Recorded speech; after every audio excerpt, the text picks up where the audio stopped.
Beach പൊതുവെ അടുത്ത Chombala beach മാത്രം എന്നെ കൊണ്ടുപോക്ക്. അപ്പോൾ ഏട്ടൻ നമുക്ക് മുഴപ്പനങ്ങാട് ബീച്ച് വരെ പോയാലോ വെച്ചാൽ അവിടെ പാർക്കുണ്ട്. അപ്പോൾ അവിടെ നിന്ന് പോയാലോ വെച്ചാൽ അപ്പോൾ ഞങ്ങൾ പോകുന്ന നോക്കി ട്രെയിൻ കണ്ട് എപ്പോഴും നഷ്ടമാണ്. കുറച്ച് സമയം അവിടെ നോക്കി നിന്നും. പിന്നെ അങ്ങനെ ഞങ്ങൾ അവിടെ എത്തിയപ്പോൾ പാർക്ക് അങ്ങ് അറ്റത്താണ്. അന്നപ്പോൾ ഏട്ടൻ പറഞ്ഞു അന്ന് നമുക്ക് വണ്ടി എടുത്തിട്ട് പോകാമായിരുന്നു.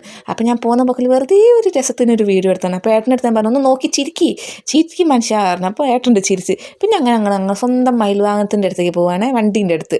എന്നപ്പോൾ ഞങ്ങൾ തിരിച്ച് കുറച്ച് ചുറ്റിപ്പോയി. എവിടെയാണ് പാർക്ക് ഞങ്ങൾക്ക് വലുതായിട്ട് കിട്ടിയില്ല, എത്തും പിടിയും കിട്ടിയില്ല. പിന്നെ പോകുന്ന പോക്കിൽ ഞാൻ ഇതുവരെ കണ്ടില്ല ഈ നെല്ല് ഇതാക്കുന്നത്. അപ്പോൾ പോകുന്ന പോക്കിൽ ഏട്ടൻ പറഞ്ഞു ഏട്ടനും ലൈഫിൽ ആദ്യമായിട്ടാണ് കാണുന്നത്. അപ്പോൾ വേണം വീഡിയോ എടുത്ത് വെച്ചോ, ഒരു നൊസ്റ്റോ ആണല്ലോ പറഞ്ഞു, ഇതായിട്ടും കണ്ടില്ലല്ലോ. അപ്പോൾ അങ്ങനെ ഞങ്ങൾ അവിടെ എത്തിയപ്പോൾ ആദ്യം ഏട്ടൻ നോട്ട് ചെയ്ത തമ്പായിനെയാണ് ഗൈസ്. പിന്നെ അവിടുന്ന് കുറച്ച് പട്ടിഷോക്കെ കളിച്ച് എവിടെ പോയാലും നമുക്ക് അത് വേണമല്ലോ, അത് മുഖ്യമാണല്ലോ. അപ്പോൾ ഞാൻ എന്തൊക്കെ ചൂണ്ടിക്കാണിക്കുന്നുണ്ട്, ഐസ്ക്രീം ഉണ്ട് അതാണ് തോന്നുന്നു ഞാൻ ചൂണ്ടിക്കാണിക്കുന്നത്. അപ്പോൾ ഞാൻ വെറുതെ ഇങ്ങനെ സെൽഫി വീഡിയോ ഒക്കെ എടുത്ത് ഏട്ടനെടുത്ത്. ഏട്ടൻ പറയാം കണ്ണ് കാണുന്നില്ല വെയിലായിട്ട്. ഇപ്പോൾ ഒടുക്കത്തെ വെയിലാകുമ്പോൾ ഇന്നലെ വരെ മഴയേന്, ഇന്ന് വെയിലാണ്. ഒരു ദിവസം വെയിൽ വന്നപ്പോൾ സൈഡായി ചൂടൊക്കെ എടുത്തിട്ട്. പിന്നെ അവിടെ ഞങ്ങൾ നല്ല സൺസെറ്റൊക്കെ കണ്ട് ഏകദേശം ഇപ്പോൾ ഒരു 6 മണി ആ ഒരു ടൈം കഴിഞ്ഞെന്ന് തോന്നുന്നു. സൺസെറ്റൊക്കെ കണ്ട് ഏട്ടൻ പറഞ്ഞു ഒരു 6:30 ആകുമ്പോൾ പോവാറുണ്ട്. എപ്പോഴെങ്കിലും എല്ലാം ഇങ്ങനെ പുറത്തേക്ക് വരുന്നു. അപ്പോൾ അവിടെ ചെറിയ മക്കളൊക്കെ എന്നെ കളിക്കുന്നത്. ആ ഏട്ടൻ്റെ അടുത്ത് ഏട്ടാ എനിക്കും കളിക്കണേന്. അപ്പോൾ ഏട്ടൻ പറഞ്ഞു അത് കുഞ്ഞു മക്കളെന്ന്. അപ്പം ഞങ്ങളെ കുഞ്ഞുമോളാണല്ലോ അത്. അപ്പോൾ ഏട്ടൻ പറഞ്ഞു അത് എനിക്കല്ലേ അറിയുള്ളൂ, നാട്ടുകാർക്ക് അറിയില്ലല്ലോ പറഞ്ഞു. ഏട്ടൻ നേരെ ഓടുന്ന നമ്മൾ ഫസ്റ്റ് കണ്ട തമ്പായില്ലേ, തമ്പായിൻ്റെ അടുത്തേക്ക്. തമ്പായി വെച്ച പ്രാന്ത ഏട്ടന്. അപ്പോൾ തമ്പായിൻ്റെ അടുത്ത് പോയിട്ട് എന്തൊക്കെയോ ഇങ്ങനെ നോക്കി ഒരു തമ്പായിൻ്റെ പേരൊക്കെ പറഞ്ഞ് ഇങ്ങനെ ഇതാക്കി കിട്ടും. അപ്പം ഞങ്ങൾ പിന്നെ ഏട്ടാ മറക്കരുത് ഐസ്ക്രീം, എപ്പോഴെങ്കിലുമാണ് ഒരു ഐസ്ക്രീമൊക്കെ കഴിക്കുന്നത്. അപ്പം ഞാൻ ബട്ടർ സ്കോച്ചിൻ്റെ ഐസ്ക്രീമാണെന്ന് തോന്നുന്നു കഴിച്ച്.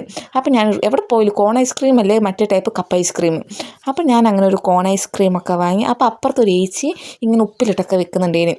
എന്നാൽ അടിപൊളി ടേസ്റ്റാട്ടോ. ഈ ഒരു ഗൊട്ടി പോലത്തെ സാധനമുണ്ട്, അത് അടിപൊളിയാണ്. പിന്നെ പൈനാപ്പിൾ വാങ്ങി. പൈനാപ്പിളും അടിപൊളിയാണ് കേട്ടോ, നല്ല ടേസ്റ്റ്. എനിക്ക് പൈനാപ്പിൾ ഭയങ്കര ഇഷ്ടമാണ്. പൈനാപ്പിളും നല്ല ടേസ്റ്റ് ഉണ്ട്, അത് ഇഷ്ടപ്പെട്ടു. പിന്നെ ഏട്ടൻ നെല്ലിക്ക വാങ്ങി. നെല്ലിക്ക എനിക്ക് വലുതായിട്ട് ഇഷ്ടപ്പെട്ടില്ല ഗായ്സ്. എനിക്ക് വലുതായിട്ടൊരു ടേക്ക് അല്ലെങ്കിൽ നെല്ലിക്ക വലിയ ഇഷ്ടമില്ല. പിന്നെ ഞാൻ ഐസ്ക്രീം എന്ന് എല്ലാം കൂടെ മേലെ തന്ന അവസാനം ഞാൻ ഛർദ്ദിക്കലായിരിക്കും ഗായ്സ്. ആർക്കറിയാം, നാളെ കണ്ടു കേട്ടോ.